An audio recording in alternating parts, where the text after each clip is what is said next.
Hello friends, అందరు ఎలా ఉన్నారండి? చాలా రోజుల తర్వాత నేను మీ ముందుకు లాంగ్ వీడియోతో వచ్చానండి.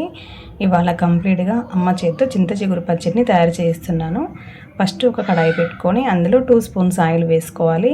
ఆయిల్ హీట్ అయ్యాక ఈ విధంగా మనము ఆనియన్ని టమాటాని కట్ చేసుకోవాలండి. ఆనియన్ టమాటాని మనం ఎప్పుడు కూడా పచ్చడిలో సన్నగా కట్ చేసుకోకూడదంట.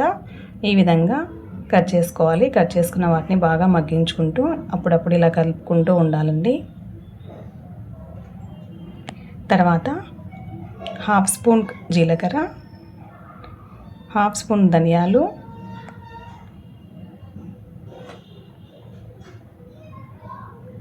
మనం బాగా వాష్ చేసుకున్న చిగురును కూడా వేసుకోవాలండి ఇందులోనే.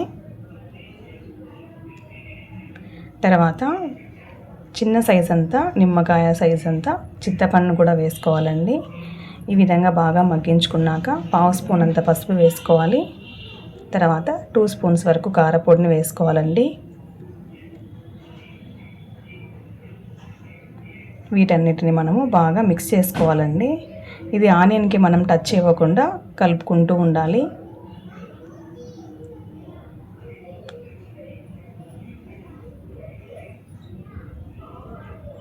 ఈ విధంగా మిక్స్ చేసుకున్న తర్వాత మనము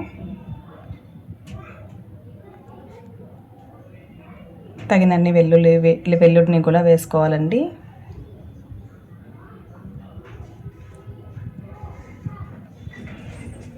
అవన్నీ మగ్గించుకున్నాక తర్వాత ఒక ప్యాన్ పెట్టుకొని అందులోనే తగినంత వరకు మనం పల్లీలను కూడా వేయించుకోవాలి.